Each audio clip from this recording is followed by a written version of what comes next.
I never grew up with educators that looked like myself. I always knew that wisdom was a powerful tool, but I also know that oftentimes we neglect it because of who it comes from. Facts. It's not necessarily just about being a king, it's more so about becoming a kingmaker.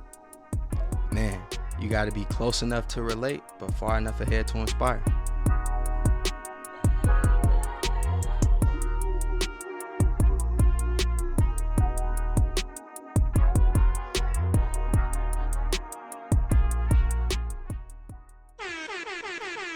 What's going on, beautiful people? This is the Let's Grow Together podcast, the place where diverse individuals and communities come to serve, connect, and grow in the areas that they're most passionate about.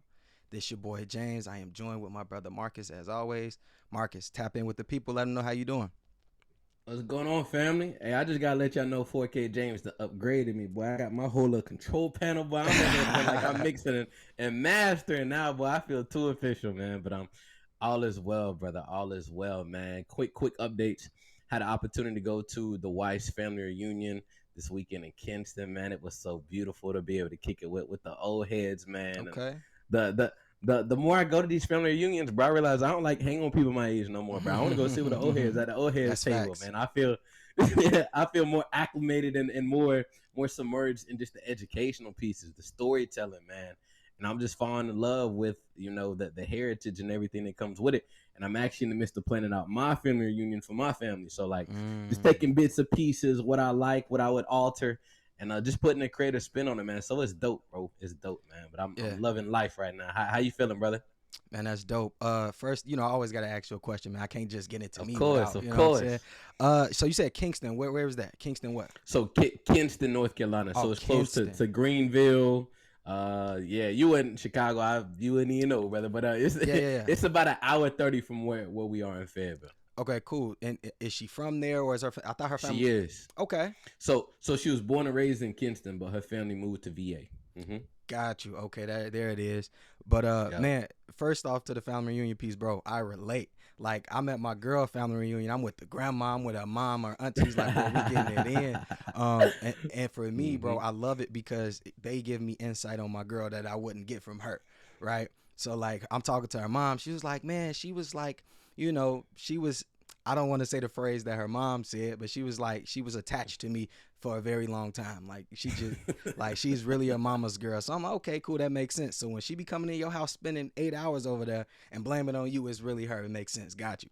And see, grandma helped you connect the dots, huh? Bruh, granny showed me where my girl get her wisdom from. Like when I say I see her granny, I see my girl and her granny. I see my granny and my girl. But man, life is good right now, man.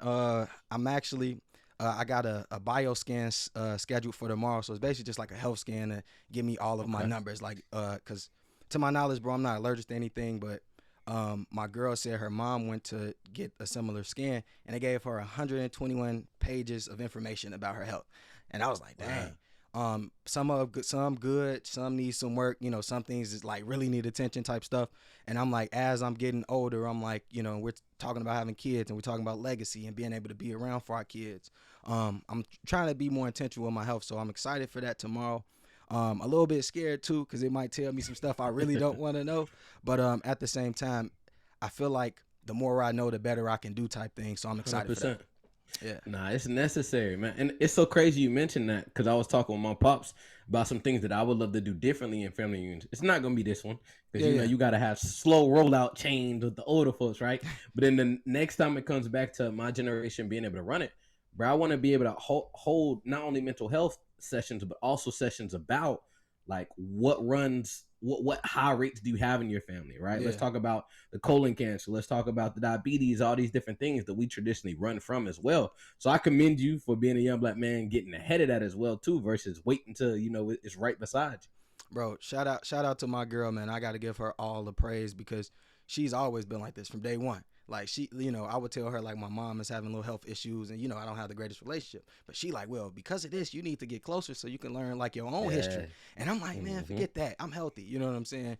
But she's always, man, my girl has been the greatest steward for my improvement. I can't say it in any better way. Like health, finances, relationship, everything I do, like she's pushing me to get better. So I got to give her that. Partners are vital, man. But what you got for us today, man? I Yeah, know it's yeah. another banger. Talk to me. All right. So go the extra mile. It's never crowded. So, so Marcus, what comes to mind with that? Shout out to Mel Robbins. This got to be one of your favorite ones because I've seen this a couple of times and I know it came from you. Um, Deviation is what it makes me think about. Mm. Not being content being in the midst of the crowd, right? Uh, when we talk to your boy Russ, what's my dog name? Fred. You talking about Fred? Fred, right? Yeah, yeah. One of the biggest questions I ask him is like, how did you get comfortable being different? Right. And he strived to be different. He strived to be fully lean into him. And that often caused him to not be in the midst of the crowd. So just being intentional with wanting to deviate, not wanting to be in the midst of what everybody else is doing, following the trends, Yeah. doing things that you're fond of and leaning into you holistically. It's kind of what I got, just reflecting on it from my personal perspective. What about yourself? Man, I think about the road less traveled. It's like the Mm, road less traveled is usually one that leads to success, right?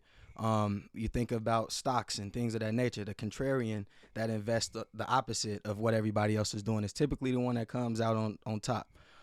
So all this is, man, is like embrace being different. And I really love the author or the person who wrote the quote, Mel Robbins, because she has a book called The 5 Second Rule, bro, and it helps you beat procrastination or like mm, helps you eliminate fear in a sense. And just to drop a shameless plug for the 5 second rule is like there's a lot of times where we're in, let's say, a meeting at work and you know the answer to the question, but you'll talk yourself out of it, right? So what she asks is for folks to employ is, all right, whenever you have this feeling of like anxiety, but you know the answer or you know you should be doing something, just count back from five and 5, 4, 3, 2, 1. And at one, just do the thing. Don't even think about it. mm. Just do the thing.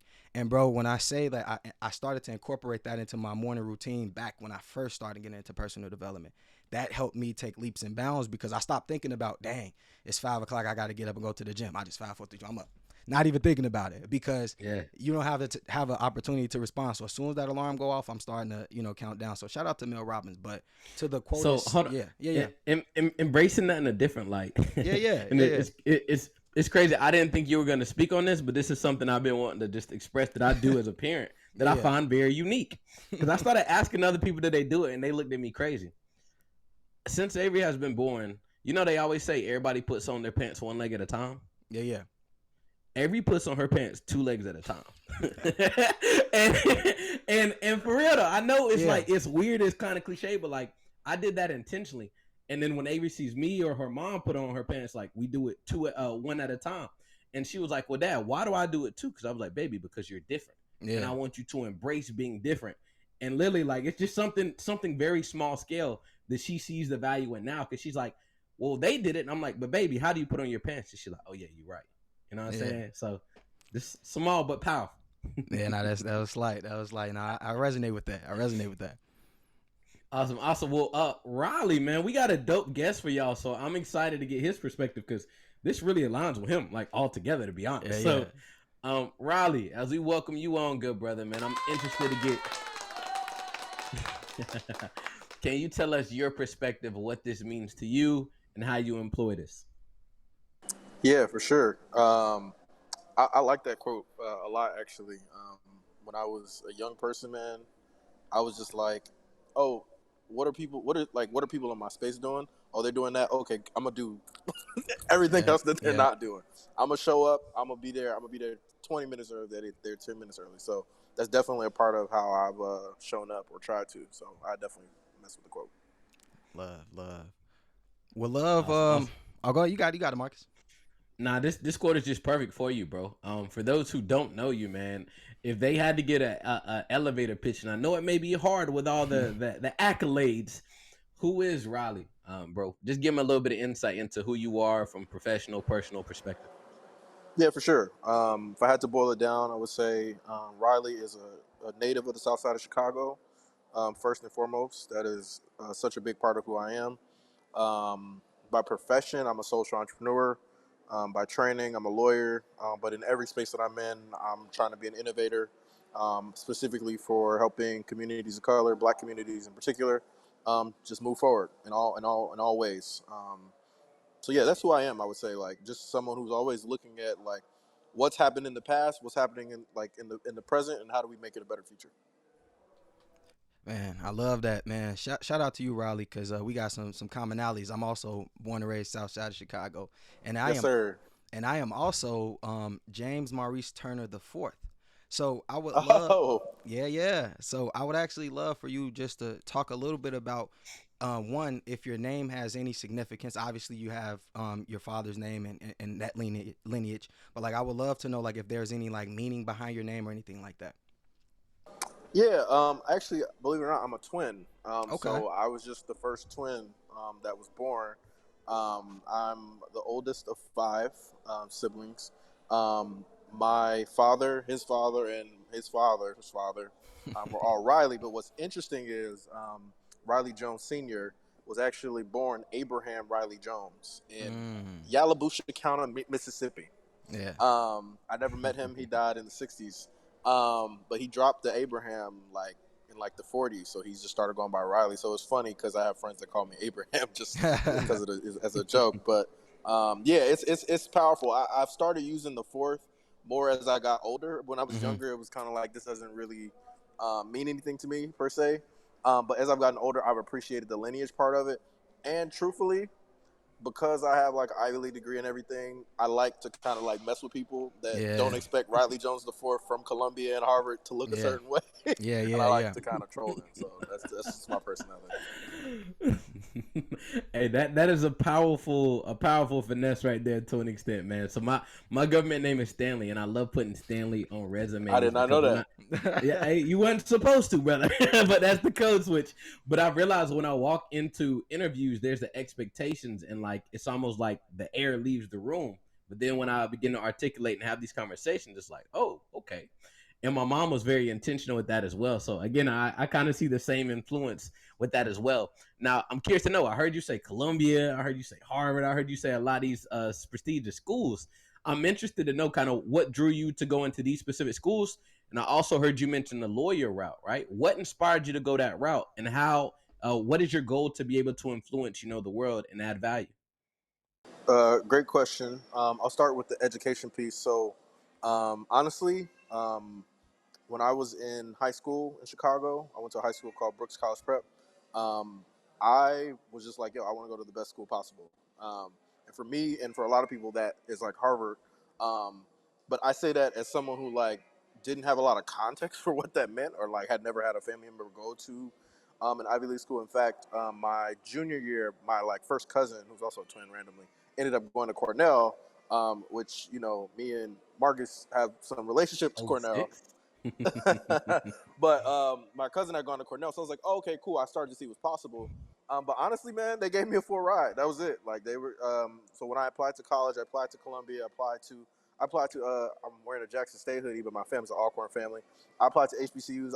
I applied broadly because most of my family had gone to HBCUs, Lane College, Alcorn State, and my twin brother actually went to Alabama State. And so I was just like, yo, I want to go somewhere that's interesting. For me, it was always about politics and education. So I wanted to go to a place like New York where I could say, okay, if I go to school here, that's cool, but I'm just active. So I'm like, what am I going to do outside of class? So I need to find an internship. I need to find those kind of opportunities. And I was like, well, New York has a lot of stuff I could do if I'm there. So that's how I ended up there. And then on the legal route, because of my upbringing in Chicago, we had a lot of issues as it related to education. Um, Anybody that knows anything about Chicago public schools knows like it can be dysfunctional as hell, honestly. And so I really wanted to change that for my own community. So that was why I always said I wanted to be a lawyer to really just understand the processes that affect our community. And what I'm doing now, man, I practiced law for like 8 months. I hated every minute of it because it was divorced from people, man. It was. I found myself one day at 11 p.m. in a law office um, reading a Department of Defense manual for how they disperse funding to higher education, and I was like, I don't care about this. And it was the first time in my life where I said, you know what, like I think I'm called to something greater. I want to serve people. That's always been who I am. And so yeah, everything I do from entrepreneurship innovation to I've been a professor. It's all about how do we both serve people, but how do you also train the next generation to learn how to build institutions and organizations that serve people as well. So that's the through line for me. I really relate to that, having gone through CPS schools myself, really understanding the disparity within education, because I came from Finger High School, actually, which isn't far from Brooks. Exactly. Wow. Yeah. Marcus don't know what that means, bro. Like, we Yeah. went to I school don't. probably like 10 minutes away from each other. And Maybe. it's two Mm. completely different worlds. Completely different worlds. Like, Especially at that time, yeah. because when I was in school, I went to school when my freshman year was the year Darian Albert had got killed. So that was my freshman year, and he got There you killed. go. And the crazy part is, so Finger was a turnaround school that year. So literally, they got rid of they had new principal, new staff, new everybody. We were the turnaround, like, freshmen. And literally 2 months after starting school, a kid didn't get shot and killed, because, that kind of happens everywhere in Chicago, right? This kid was killed with a railroad tie, and it was caught on video. Wait, what? So just imagine a big 2x4 that is on the train track. Like, someone picked that up and just, kind of hit him with it. And it made national news. Like, it was crazy. And like you said, like 5 minutes down the road, there's Brooks, which looks like a college campus. Like, you would have thought this was a college campus, like, when you saw it. But just kind of making my point, came from CPS and then went to a PWI, which was Valparaiso University. Completely different worlds, right? And I didn't realize that I wasn't equipped until I started going in some of those math classes, and I didn't know what was going on, right? So when I hear you talk about that, and then not only saying, like, all right, I want to educate myself, I also want to go back and try to help the next generation. I love every bit of that. But just kind of transition just in a little bit. You talked about staying up very late one night, going over some law material, and just figuring out, like, man, I'm dreading this. I don't really like this. This is not what I got into it for. And you pivoted into your own, or co-founding a company called Sector Software. Can you talk about, one, obviously we know the motivation, but, like, why start that? Like, why do that when you did it? And also talk about what the company does. Yeah, great question. So actually some important context. So I actually started Sector in my second year of college. Oh. And so I had started that. It actually started as a conference to connect Black college students to professional opportunities. Literally, the impetus was, I'm a Black college student. My friends can't get jobs. We need to start something to help them get jobs.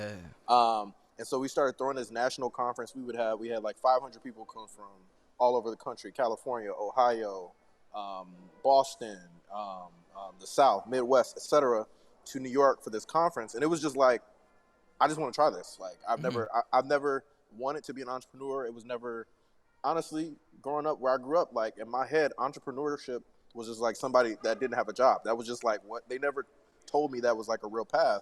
But that was the first time I had ever experienced something where I woke up every day saying, oh, I want to do this. I gotta figure out how to make this better. Yeah. So I had run that company for like 4 years. It started as the conference. We had pivoted to turn it into a technology concept. So basically everything we were doing, we had 90 different campuses. We were working with, coaching students on how to make their resumes better, their cover letters better, how to interview better. We were like, look, there's got to be a way to make this easier with tech. So we turned that into a tech company that was basically using artificial intelligence in like 2019 to like train those people to like help them get better resumes and do interview preparation. But the reason that's important is because by the time I had become a lawyer, I had that feeling of like, yo, I'm doing something good for the world. Yeah. So I knew very clearly when I'm sitting there like reading these mundane materials, I'm like, nah, this ain't it. This don't feel like, it. Yeah. And I'm getting paid like high six figures, more money than anybody in my family's ever made to do this work. But I'm like, that's not it.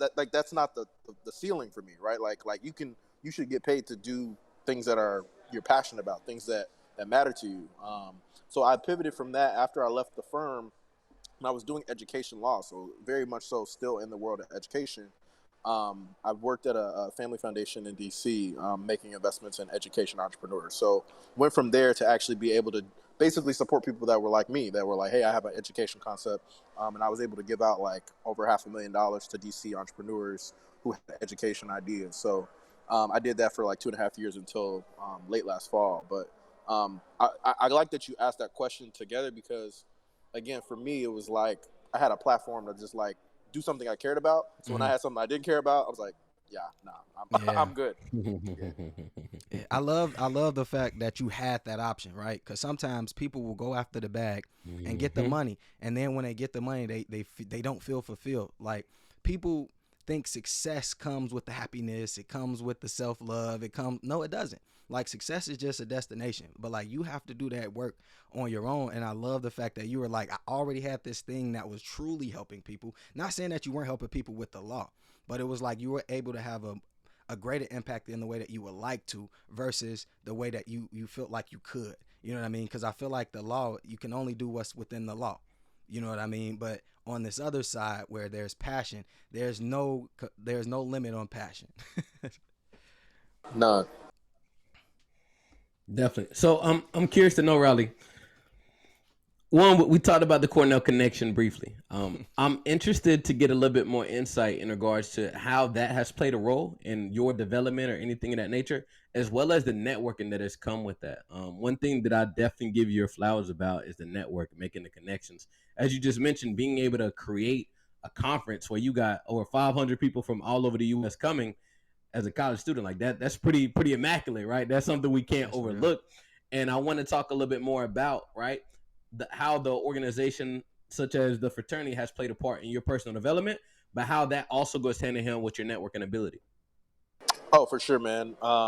So I was probably I was an interesting kid in that two things. One, my grandfather. So I grew up, like I said, I grew up in Chicago.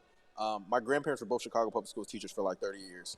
They were like my second parents. They retired when I was in third grade, and they literally, from third grade to 12th grade, cooked me breakfast, took me to school, made sure I was good. Me and my brother. And so I grew up around them. They were like, very, you know how some people are like, oh, I grew up with my. These were like basically my second parents when my mom was at work and that sort of thing. My granddad is a member of the fraternity. He crossed in the 60s at Lane College.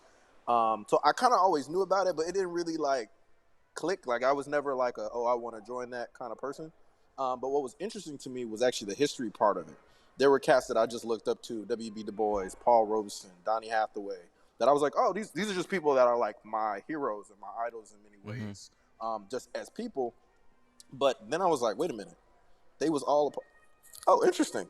And then Paul Robeson and Du Bois were actually a part of my chapter, like an ADA chapter in Harlem back in the day. And I was just like, oh, that's really interesting.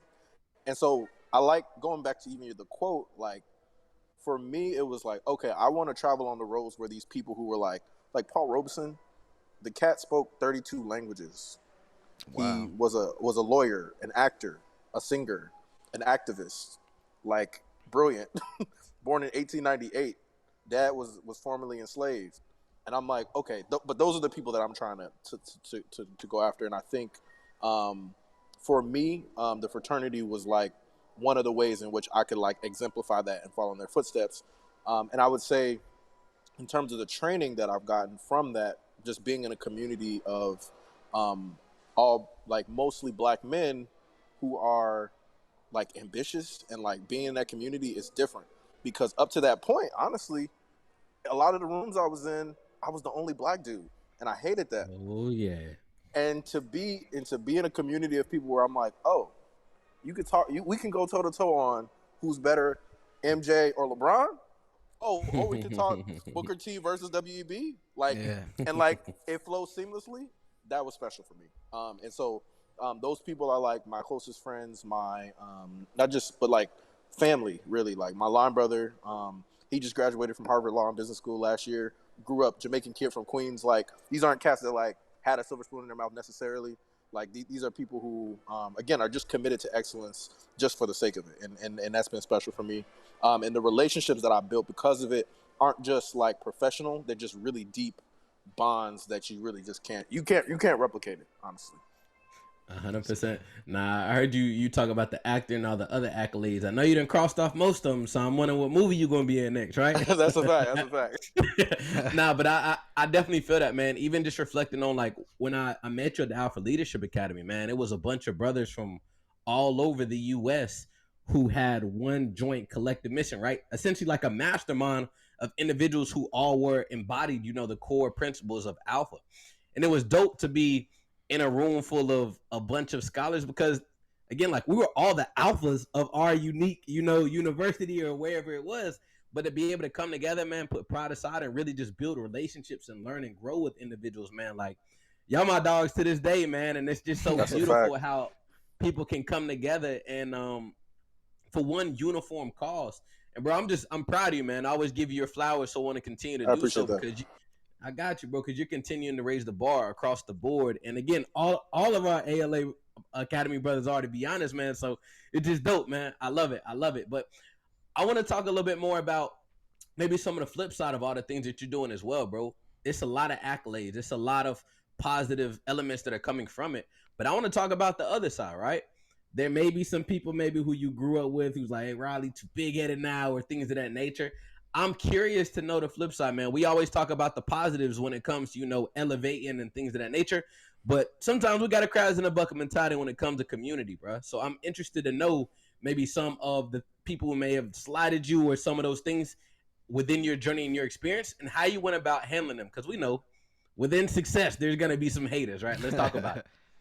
Yeah, you believe it or not, I have stories, man. I'll say two things. One, for me, my my grandparents told me very early on, like, don't get big headed, and like if I was ever getting close to that, they was gonna pull me back in, like Yep. physically if need be. So staying grounded has been very important to me, and one of the ways I do that is one of my best friends since seventh grade, actually. Like me, him, and my brother have been friends since we were like 12 years old. We talk every day. And it's funny because when he was in a period where he was a little uncertain about his future and that sort of thing, I was there, like, because outside of this professional and like all, like, it's about being like just a good person at the end of the day. Yep. And he's now at a point where he just started at Cornell Law School like a couple months ago. But like I've seen that journey because we also, to your point, grew up with cats. I have a lot of friends. I mean, when I say friends, I'm not talking like people I went to school. I'm talking about people that would be at my house that know my family that are dead, Yeah. killed. I got friends I got friends and family that's doing 30, 40 years right now. And that's just real, right? And I think I've been in situations where people will say, oh, like, well, because you're this, you must think this. Like, because you're Columbia and Harvard and you're a lawyer, like, you must think you better than me. And I was like, did you hear me say that? Right. like, where you get it? Where you drawing that conclusion? I had a very good friend. We had a big blow up about that, and I was like, my only thing with you is you keep assuming I am a person that I'm not, and I'm actually the same guy. Anybody that's known me for 20, 30 years will tell you he's actually the same. Like, I've been saying the same thing since I was like 14. I'm gonna do this. I'm gonna do that. I'm gonna do this.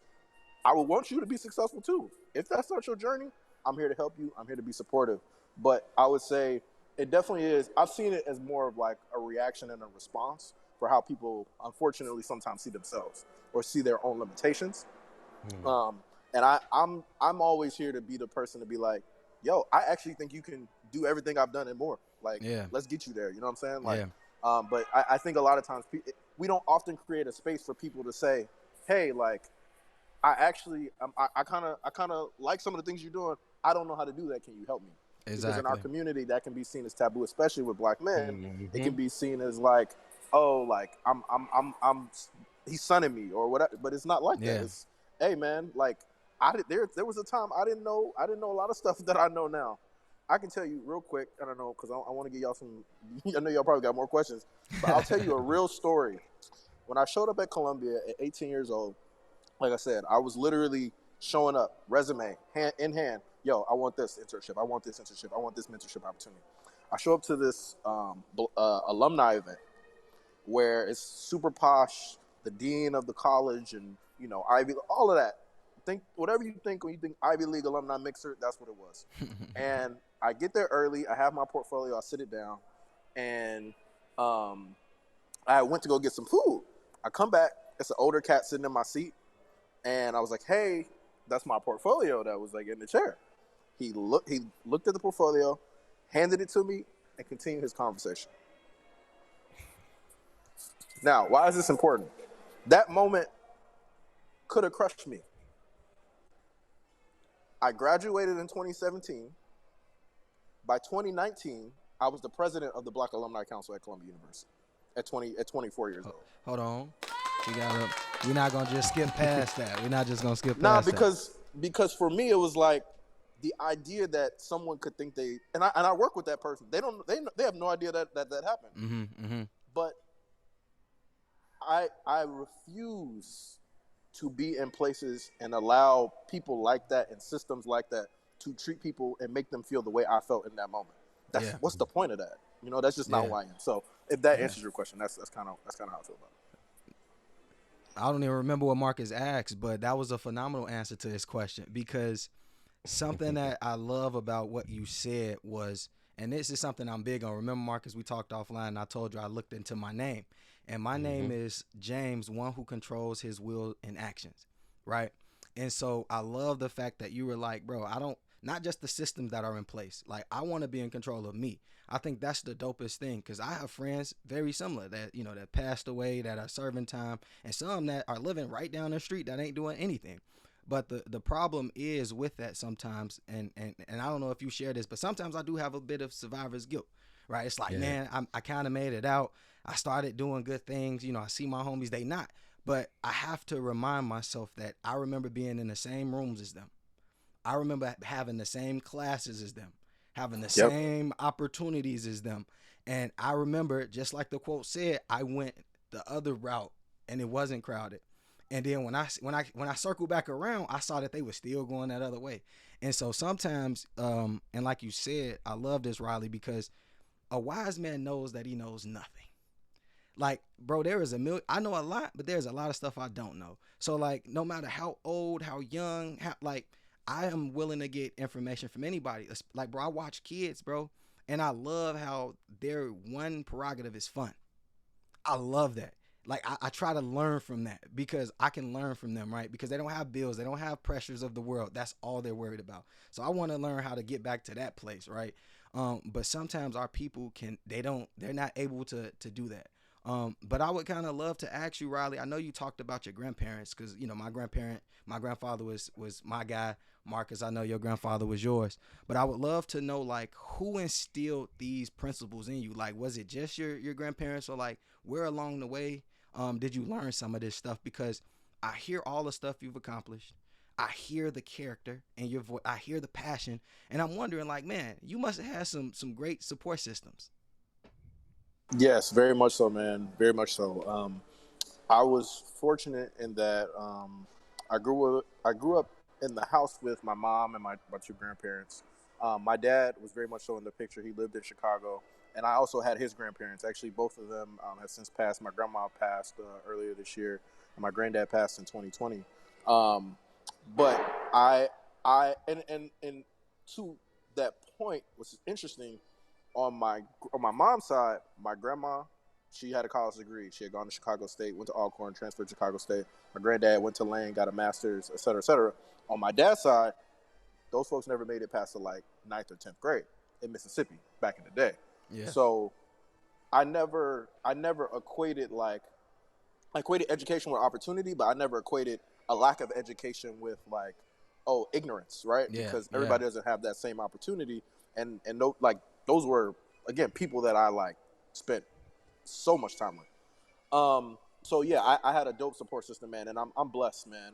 I as I get older, I think about I was in choir from the age of 10 through high school, and I think about sometimes I used to have a choir that was you from Chicago. Imagine I had to go from Roseland to Whitney Young every Tuesday from the hours of 3 o'clock. I got to be there by 4:30, and I don't leave till 7 or 8, and then got to go back to the east side. Yeah. My grandmother picked me up from school, sat outside of Whitney Young High School for hours, and that's a little example, and I said, I don't know who in my life I would do that for now. No, really, right? And when you think about all the this was just it was regular. Yeah. And as a kid, you take that for granted. You can take that for granted. Yeah. And I would say there were moments I did that, but I think to your question, along the way, I really did take it to heart. I'm like, oh wow, these people love me. Like, Yeah. like they love me for real. And so I just feel really responsible to put some of that back out into the world in whatever ways I can. Man, That's phenomenal. those sacrifices are so pivotal with shaping and really helping to gauge the foundation of us. As James and I always talk about my grandfather, I was reminiscing with my mom the other day, and I was telling her I wish I was cognizant of the value he held at that very moment.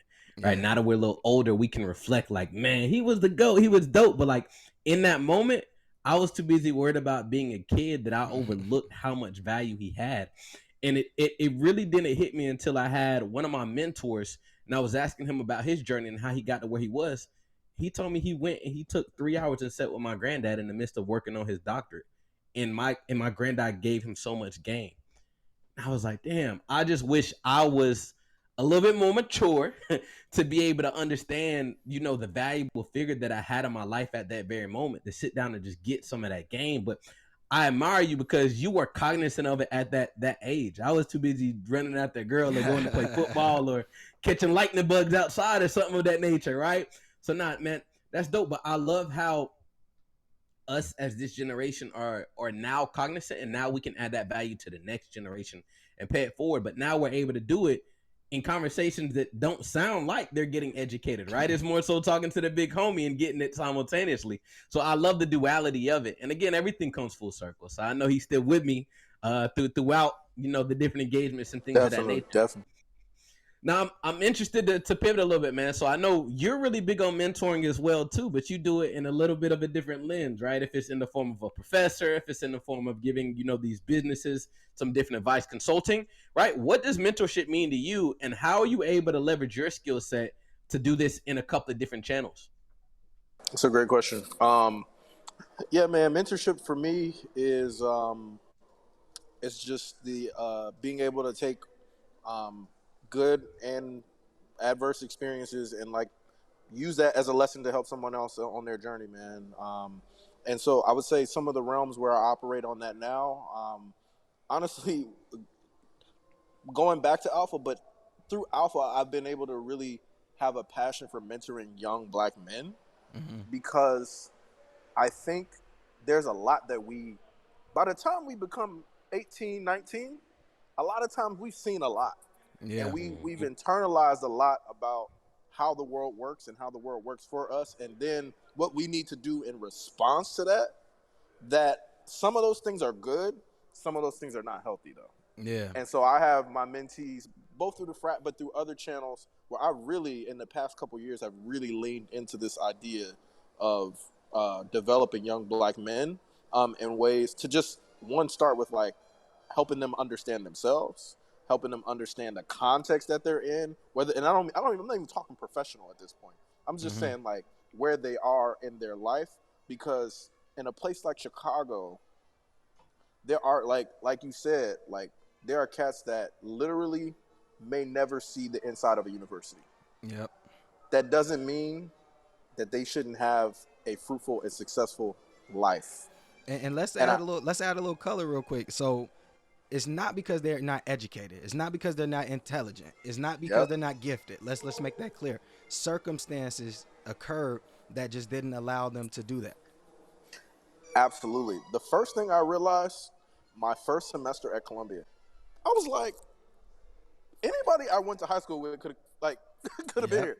Cats I Yep. went to I was like, there is no difference here. The only difference was I'm going to school with kids whose parents are the like prime minister of insert country or and I'm not even speaking theoretically. I'm talking about like they were literally the finance minister of African, like people I know. And I was just like, oh, like y'all just had the space to be almost like what you were saying, Mark, like the space to be kids, the space to like have Mm-hmm. people invest in you. And I say this to say I've been really passionate about helping younger black men sort of interrupt some of those destructive patterns of growth, I because it's love that. important, man. It's important, and I think a lot of us, we got to step up in doing that. And so outside of that, in a more professional sense, a lot of times I get most of the mentorship I do is around. I do a lot of helping people get into law school. Um, I do that quite a bit because there's a lot of misinformation out there about a lot of things, and I think being a resource for people doing that, but also in entrepreneurship. I'm the type of person, I'll listen to any bad idea once. You know what I'm saying? Like I will. No, I'm joking, but I mean that in the sense that like it's so important for us to get spaces to create and to be like, hey, what do you think about this? And to not have it be judgmental, but like, I'm gonna tell you, like, yeah, you might need to work this, you might need to work that. But if you see it as an opportunity, go for it, man. It's not my idea, it's your idea. But let me equip you with some of the information and some of the tools to make your idea the best it can be. And I would say like creating those spaces as well is really important. And then the one thing I would say that if I had to like say like what should mentees do is I really think there should be, because you learn this in a place like a fraternity or even some of these more mentorship organizations, is like learning how to take advice. Like that is a skill. Oh my God. Like that's a skill that I had to learn. Like learning how to, like people can give you everything, but if you don't know what to do with it, you're kind of like, you know, wealthy in information, but you got no tools to actually put it into effect. So I would say like learning how to take advice is a skill that you have to learn, and you can only learn that through practice, man. Like you have to, you know, you got to mess that up a couple times, and I've done that. I can say that for sure. I've definitely like messed up a couple times, but I had people who gave me grace to bounce back from that. Man, I love that, man. Riley, that from the mentoring standpoint, I love everything you said because what did he say? I want to disrupt the unhealthy things. What did he say it again for me? Because I was hot. Disrupt the destructive processes that young men are developing. Yeah. I like that. I like that because at first I thought he was gonna say like distractions that we all have, but that's even better because I think about a lot of the young men, especially from the South Side that I mentor, and it's like they just can't see outside of Chicago. Like they just can't see outside of their community, and I'm just like, if you like, I wish you had the opportunity to just go to a college visit. Like it would blow your mind because it's like the block, but like better. You know what I'm Like saying? better. But like better. You know what I'm saying? Like Plenty of everything that you're looking for, actually. like everything that you're doing there, but better. Then it's like you got better resources, you got better opportunities. It's people that come from different places, so like they bring energy and ideas that you wouldn't have. It's just like, bro, but mentorship bridges that gap. So I really love the work that you're doing. Yeah, I just wanted to add on that because I think Yeah. the other thing that I would say is for people who are in that situation, you are also that much more competitive in those environments because going back to your quote, like that's the road less traveled. Like people who go to Columbia typically don't know what it's like to walk down 111 in broad daylight in Chicago. like Yeah. like that's not like their skills. Like when I first got to Columbia, one of the things that blew my mind, there used to be a spot where people would just drop their bags and then go get food. I mean, drop their bags with their laptops. Yeah. And I was like, I could never. Yeah. And it's a different. It introduces you to a different like frame of mind that people operate under. It's freeing in many ways, honestly. Yes. Nah, 100%. That's dope, man. That's hilarious. I'm sitting here cracking up just thinking about it, man. But bro, you said a lot of good stuff, man. But I'm interested to hop into our growth segment, man, and really get your perspective on the previous gem that was left, man. So Miss Crystal, shout out to my sis, left us with this. It says, "Courage is resistant to fear, mastery of fear, not absence of fear." All right. So courage is resistance to fear, mastery of fear, but not absence of fear. Mark Twain. Well, I used to call myself Mark Twain back in the day. You got me reminiscing. But hey, talk to me, Riley, bro. What does this mean to you, man? And all the, the past uncharted and things of that nature, man. How is this stuck with you? And how does this apply to your journey, bro? Yeah, I'm gonna give you two things my dad told me growing up, me and my brother. That fear is a gauge. It's a gauge of your passion. It's a gauge of how ready you are or how much you believe in something. The fact that you are afraid means that this decision is an important decision. Yes. But he also paired that with limit your regrets, because he had a lot of regrets, and he'll tell you before I will. He had a lot of regrets in how he got to his journey. but he always told us to limit our regrets because he said he doesn't want us looking back and saying, well, I could have did this, I could have did that. I had so many paths open. You hurt. So if you asking why am I doing too much on my like, that's why, because that is instilled in me from being as a kid. Like, if it's a door and you can take it, go. Yeah. And so I would say like that fear piece is important because there are going to be times you're afraid. My line name in Alpha is Valor for that reason. I was like very concerned about things I was going to go through. I didn't know. You don't know what's on the other side of that.